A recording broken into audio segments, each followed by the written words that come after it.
Ya, bismillahirrahmanirrahim. Assalamualaikum warahmatullahi wabarakatuh. Salam sejahtera, selamat petang.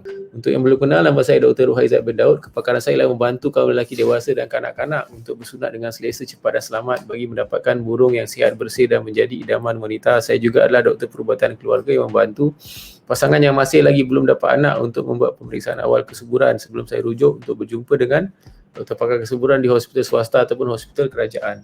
Bolehkah sunat 2 kali untuk cantikkan genital? Selalunya kita sunat sekali je.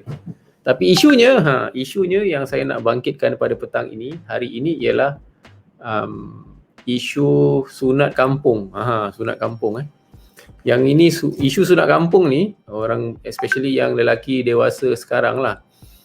Di negeri Sabah ni sangat common, yang mana bila waktu kecil dulu, tahun 90-an lah, 80-an, 90-an dulu, lelaki dewasa yang sekarang waktu tahun 80-an 90-an, dia orang masih kecil, budak-budak. So dia orang sebenarnya tak tahu bila ibu bapa dia orang bawa pergi ke masjid, bawa jumpa dengan imam untuk bersunat, rupanya mereka hanya sunat kampung saja. Bila dia cakap istilah sunat kampung ni, maksudnya dia sunat tidak sempurna, tidak sah, tidak sah ikut hukum syarak. Apa yang saya maksudkan sebagai tidak sah ikut hukum syarak, sebab mereka sunat kampung 30-40 tahun yang lepas, waktu dia orang kecil, dia orang tidak potong kulit kulup. Bila kulit kulup tidak dipotong dengan sempurna, dia orang hanya lukakan sahaja bahagian atas zakar tu, maka itu menyebabkan sunat tu tidak sah sebenarnya. Walaupun dah dibaca ayat-ayat suci kan, dia orang dah dibacakan oleh imam, kononnya baru masuk Islam sebab dah sunat kampung, tapi sebenarnya sunat diorang ni tidak sah. Sunat diorang ni tidak sah. Maksud sunat tidak sah ni maksudnya kita nak tahu apa maksud sunat yang sah. Sunat yang sah ialah apabila kulit kulup tu sudah dipotong dan dia punya kepala zakar terdedah. Bila kepala zakar terdedah, tidak ada air kencing yang menutup, air yang bertakung pada kawasan kepala tu, kawasan kulup tu, maka barulah sunat tu dikira sah. Okey. Salam doktor, saya terang Kuntau. Okey, terima kasih. Dia dulu mudim yang sunatkan. Okey. Ada juga mudim yang sunatkan, tapi kalau mudim tu tak pandai, tidak sah juga. Kenapa? Apa signifikannya ni, sah ke tidak sah ni? Ialah bila kita orang Islam ni, mereka yang Muslim kan, bila sunat tu tidak sah, maksudnya ada najis ataupun air kencing yang bertakung di dalam kulit kulup dia. Bila ada air kencing yang bertakung, sunat tidak sempurna, maka ibadah yang diorang buat ni, ibadah lah, tak kira sembahyang ke especially salat dengan haji, akan jadi tidak sah. Bila jadi tidak sah, jadi ini akan menyebabkan kita punya pahala berkurang dan mungkin kita tidak dapat keredaan. Jadi sebenarnya kalau anda orang Islam, lelaki dewasa, kalau dah sunat, pastikan sunat tu sempurna. Sunat tu sempurna dan sunat tak sempurna. Okey. Salzana umur 9 tahun, boleh sunat? Boleh. Klinik saya terima doktor bersunat. Yes, klinik terima. Boleh kontak, hubungi saya punya staff lah. Saya letak nombor kat situ, 010-931-4190. Untuk dapatkan appointment, minta je dengan diorang, bagi tahu puan nak hantar anak untuk bersunat. So diorang akan bagi appointment. Okey. Jalan masalah. Okey. Jadi sebenarnya bila kita cerita pasal sunat tak sempurna ni, so nak kena tahulah apa maksud sunat sempurna dengan sunat tak sempurna. So adalah lebih bagus kita lukis lah kan. Bila kita lukis, baru kita boleh faham apa itu istilah sunat sempurna, sunat tak sempurna.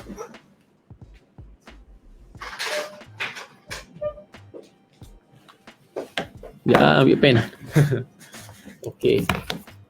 Secara umum okey, yang ini sunat tak sempurna.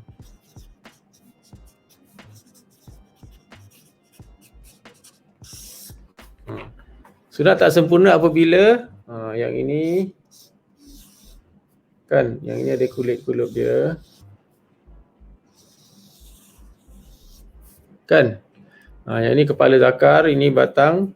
Bila sunat tak sempurna, maksudnya sunat yang dilakukan oleh Tok Mudim zaman dulu atau Tok Imam ataupun orang kampung, orang tua-tua dahulu, dia orang tidak potong kulit-kulit ni.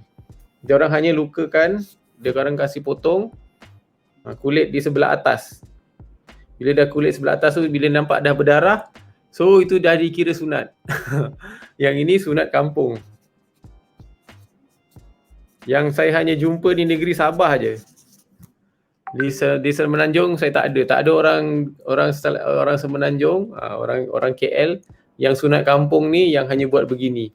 Yang saya jumpa selama saya 7 tahun saya bersunat orang Sabah ni, lelaki dewasa, tak kira kanak-kanak ke ataupun dewasa, ini je masalah dia. Ada yang umur dah 40-50 tahun, 40-50 tahun, baru dia tahu yang sunat dia tak sempurna sebab dia perasan, dia tengok dia ikut ada anak-anak buah dia pergi bersunat di masjid ataupun surau yang beramai-ramai tu. Rupa-rupanya sunat yang sempurna tu ialah apabila kita potong ini kulit yang depan ni. Kulit yang di depan ni baru dikira sempurna. Kalau katakan hanya lukakan saja, dia tak sempurna. Jadi sunat kampung maksudnya tidak sempurna. Dan bila tak sempurna, dia tak sah syarak. Tidak sah ikut syarak. Maksudnya dia dia kalau dia buat ibadah pun ada kemungkinan besar ibadah dia tak diterima. So tak sah ikut syarak. Tak kira lah itu imam dah baca banyak macam mana pun, dia tetap tidak sah sebab dia hanya lukakan. Sebab apa? Kenapa tidak sah? Ialah apabila ada lagi air kulup, kan? Bila masih lagi ada kulit kulup, bila dia kencing, air kencing keluar, air kencing tu boleh bertakung di dalam ni, dan jika dia tak dibersihkan dengan sempurna, ada najis. Bila ada najis pada kawasan kepala tu, kan, ada najis, maka ibadah especially solat dan haji lah tidak akan sempurna, tidak dapat diterima. Okey. Jadi apakah itu sunat yang sempurna?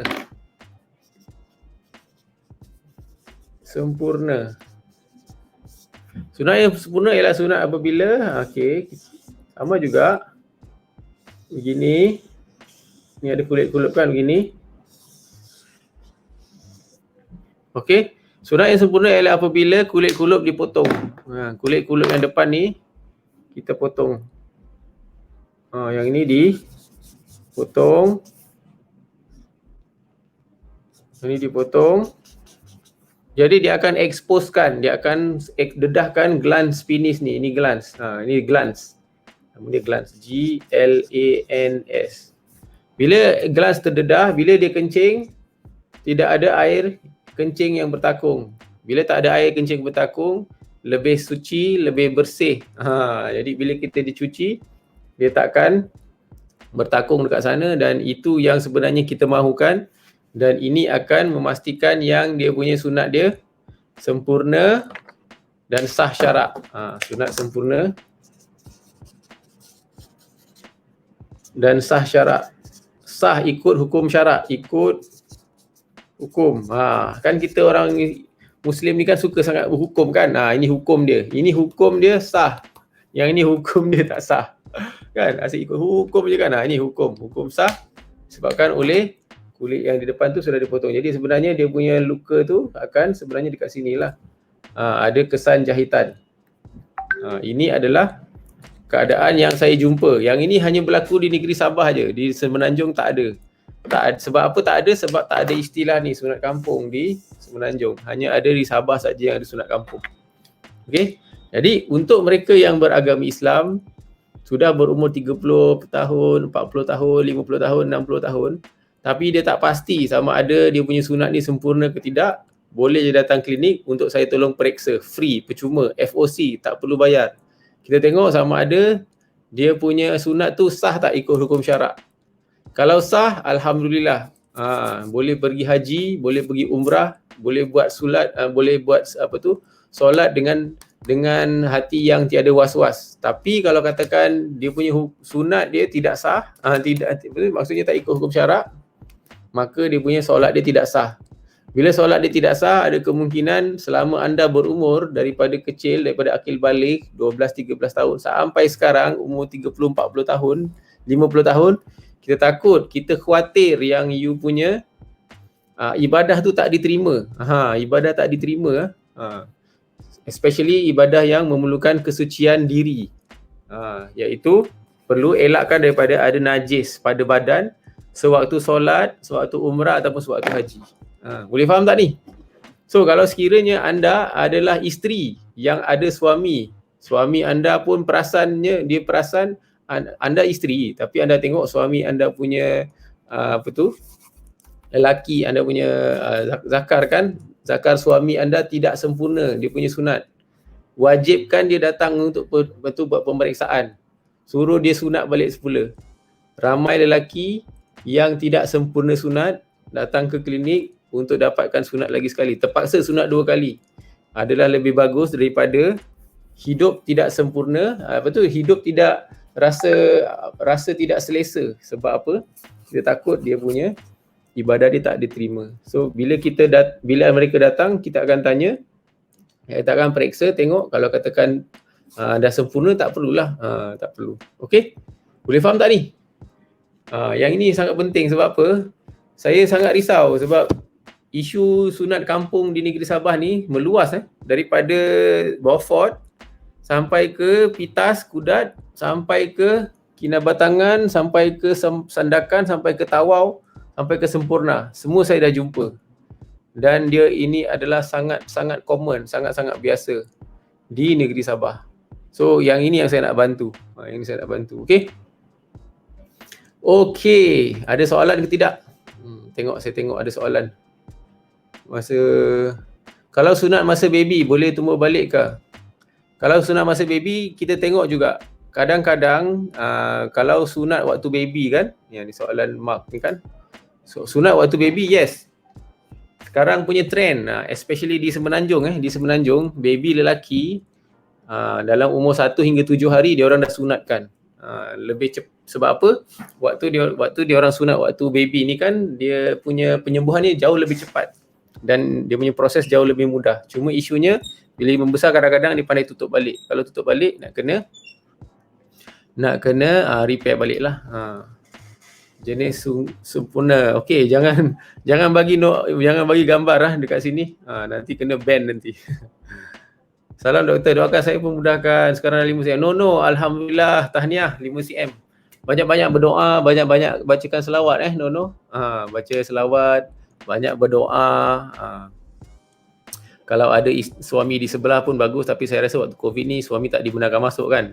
So baca selawat dan ikut arahan nurse tu. Sebab nurse yang membantu anda untuk bersalin ni kan, selalunya dia orang dah ada banyak pengalaman. So dia orang tahu bila waktu nak tahan bernafas, nak teran tu, ikut sahaja.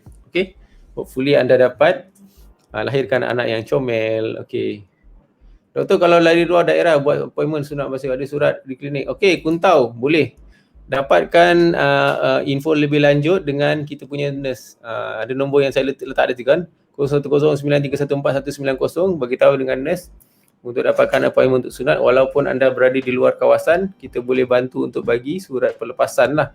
Surat pelepasan.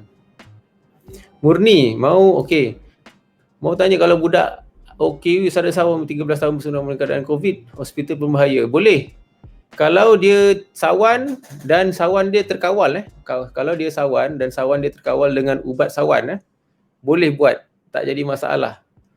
Cuma kalau sawan dia tak terkawal dan dia tidak dapat memberikan, kita cakap memberikan kerjasama yang bagus sewaktu sunat dilakukan, kita tak suggest untuk buat di klinik yang sunat pakai bio setempat lah, mungkin nak kena tidur. Tapi kalau dia ni memang sihat, makan ubat, dia punya sawan terkawal, mungkin setahun sekali saja atau setahun 2 kali, tak jadi masalah, boleh. Kalau mau sunat balik, bolehkah? Mai kasih bunga-bunga tu. Okey, kalau sunat balik untuk repair boleh, dengan syarat dia punya kulit masih panjang. Kalau katakan dia sunat dah sempurna, tapi dia pergi inject, dia inject, kononnya dia inject silikon ataupun dia pergi inject minyak, dia dah sunat, memang tak boleh nak buat balik semula. Kalau yang dah inject tu minta maaf lah, minta maaf lah. Ada kebanyakan kes yang saya jumpa, mereka yang dah inject minyak ke silikon ke pada batang dia tu tidak dapat diselamatkan. So dia akan berada dalam keadaan begitu sampai dia meninggal. Boleh jugalah nak repair tapi dia tak dapatlah bunga-bunga tu. Yang itu kena masuk hospital, duduk di hospital seminggu dua, kena bayar berbelas ribu untuk repair. Okey, terima kasih Murni. Okey. Orang Sabah bilang tahi palat. Tahi palat tu ialah kita panggil smegma. Tahi palat ialah smegma. Smegma ni adalah yang sebenarnya keputihan lah. Sebenarnya lelaki pun ada keputihan. Kalau wanita, dia orang ada keputihan yang memang keluar daripada faraj. Tapi lelaki pun ada keputihan yang mana dia akan berada di dalam kulup tu. Di sini. Di sini ni warna putih-putih dan berbau macam cheese tu. Itu kita panggil smegma ataupun tahi palat. Betul. Kalau dah sunat, boleh sunat balik ke dok? Okey, soalan yang sangat bagus, Muhammad Anwar. Boleh sunat balik dengan syarat dia punya kulit dia masih panjang. Kalau kulit dia dah pendek, kita tak suggest untuk dia sunat lagi sekali. Sebab kalau anda punya kulit dah tak ada, dah tak ada kulit kulup dah tak ada, selalunya kita tak suggest untuk you sunat balik. Sebab apa? Bila you sunat balik ada kemungkinan you punya kulit akan tertarik dan jadi pendek. Sunat tak sempurna? Yes, Zul Fakri. Kena sunat semula? Yes. Kalau sunat tak sempurna yang disebabkan oleh sunat kampung yang hanya luka saja pada sebelah atas tu, memang nak kena sunat balik sebab tidak sah ikut hukum syarak. Okey. Okey, check boleh, terima kasih. Alamak, siapa lagi? Doni Kadir. Okey, siapa lagi? Sunat kampung dia buat macam mana? Sunat kampung ni dia cuma lukakan aja. Dia pakai pisau lipat kan? Dia lukakan pada dorsal aspect of the penis, bukan ventral aspect tau. Dia cuma lukakan je, luka macam tu. Lepas tu dah keluar darah. Dia gitu dah kira sunat kampung. Kira macam tapi dia ada majlis lah, dia akan ada buat majlis besar-besaran. Lepas tu ada makan-makan, ada baca-bacaan. Yang ini memang saya nampak di walaupun memang benda ni tak dibuat di Semenanjung. You tak jumpa Faizul. You tak jumpa benda ni di Semenanjung. You hanya jumpa benda ni di negeri Sabah je. Dan dia dibuat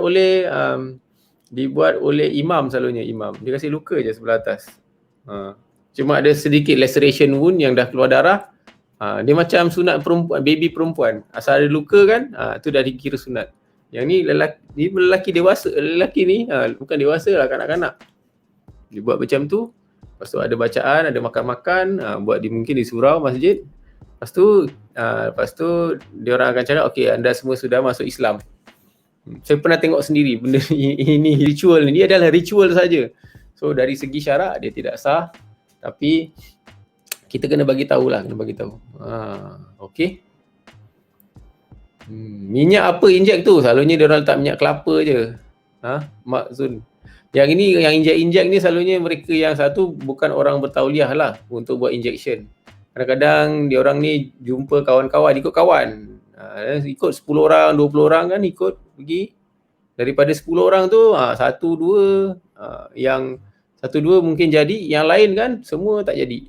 Yang tak jadi memang bidak lah. Memang rupa keadaan tu sangat bidak sampai terlampau besar, menggerutu-gerutu. Dia tidak dapat diselamatkan.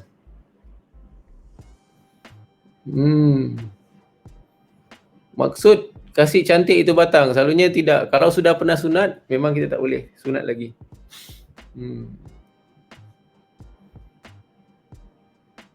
Kalau yang sudah disuntik silikon atau minyak dan hanya sunat kampung saja, boleh sunat juga kah? Saya tak boleh buat sunat kalau yang dah sunat kena injek ni. Yang ni pun saya jumpa sangat banyak. Mereka yang tak kira dah sunat ke, belum sunat ke, sunat kampung ke, sunat bandar ke, sunat hospital ke, Kalau dia pergi inject, memang lelau dia memang tidak dapat diselamatkan oleh saya. Kalau you nak selamatkan, you kena jumpa dengan doktor pakar plastik surgery, plastik surgeon ataupun doktor pakar pembedahan rekonstruktif lah, surgery, ataupun urologi di hospital swasta ataupun hospital kerajaan. Dan dia punya kos dia boleh mencecah hingga belas-belas ribu, 10,000 ke atas. Disebab apa? Saya kasi tunjuk lah, benda ni sangat bahaya, tapi benda ni selalu saya jumpa. Saya nak bagi tahu, jangan terpengaruh ikut kawan pergi inject, sebab bila sudah kena inject, benda tu tak dapat dibuang. Bila tak dapat dibuang, dia akan menyebabkan lelau anda tidak boleh diguna. Okey. Okey, bila dia inject, dia akan jadi besar begini tau. Begini. Ini kepala. Ini kalau dah sunat. Kalau belum sunat, lagi sedih. Lagi sandi lah, sandi. Besar begini. Bila terlampau besar, kadang-kadang dia jadi terlampau berat. Bila terlampau berat, dia dah tak boleh ada erection. Dan bila dia tak boleh ada erection, dia dah tak boleh nak melakukan hubungan. Ataupun walaupun dia ada erection dia tidak berkualiti sudah. Sebab banyak saraf-saraf dia semua dah rosak disebabkan oleh injection. Dia pergi inject silikon, kononnya minyak kan, inject. Dan ada juga suami isteri yang isteri yang bawa suami dia. Dia orang datang sini sebab isteri tu suruh saya buang silikon ni daripada suami dia punya lelau sebab isteri dia komplain sangat sakit. Yang ini dah masuk cerita lain, ini masuk konstruktif surgery dah. Ini bukan sunat kampung sama sunat tak kampung. So saya bagi tahu, kalau ada mereka yang dah jadi begini, memang saya tak boleh buat, kita terpaksa rujuk dengan doktor pakar. Okey? Okey, jadi sampai sini saja. Hopefully anda dapat sesuatu. Belajar sesuatu tak petang ni? Hopefully you all belajar sesuatu. Pertama, kalau anda seorang isteri dan nampak suami yang Muslim, dia punya kulit kulup dia masih menutup kepala zakar, itu ada kemungkinan dia punya sunat tidak sempurna. Bawa suami datang ke klinik untuk cek. Suruh doktor cek. Doktor, tengok kan saya punya suami punya lelau ni, tengok dia sunat dia sah ikut syarat ke tidak. Kalau tak sah, suruh dia sunat balik. Tapi kalau anda seorang lelaki yang belum kahwin dan tak pasti sama ada yang waktu kecil dulu sunat kampung ke ataupun memang sudah sunat yang betul, boleh juga datang cek. Sebab apa? Ini akan memberikan kesan jangka panjang lah waktu depan nanti. Especially bila you nak buat umrah ataupun haji. Kita takut umrah atau haji ni selalunya tak boleh buat banyak kali kan. Selalunya haji sekali, umrah beberapa kali. Tapi kalau itu pun tidak ibadah yang sekali seumur hidup pun tidak sah. So kita sangat risau nanti bila you meninggal dunia. Lagi satu, bila you meninggal dunia, kalau ada keadaan begini, kulit dia masih menutup di depan kan begini, waktu kita nak mandi you sebagai mayat kan, kita nak mandikan, kita terpaksa cuci benda tu. So kita takut you akan jadi tidak bersih lah waktu dimandikan. Dan sekiranya anda ada inject silikon, waktu anda dimandikan tu, memang nampak lah. So kena hati-hati. Okay? Jadi hopefully saya punya presentation saya punya perkongsian ni dapat manfaat kepada anda. Saya bukan nak menakut-nakutkan, tapi ini yang saya jumpa. Hampir setiap minggu lah saya jumpa. Yang mana solution dia saya boleh bantu. Ada juga yang saya tak boleh bantu, tapi saya boleh bagi nasihat apa yang anda boleh buat selanjutnya. Kalau apa yang saya kongsikan ni bermanfaat, tolong like, tolong love, tolong share, tolong tag kawan-kawan. Tolong like dan follow Klinik Sabah punya FB page. Boleh juga join kita punya Telegram group. Ada link dekat situ untuk dapat kita punya maklumat dengan lebih cepat dan lebih pantas. Sampai sini saja. Jaga diri, jaga SOP. Assalamualaikum warahmatullahi wabarakatuh dan selamat petang.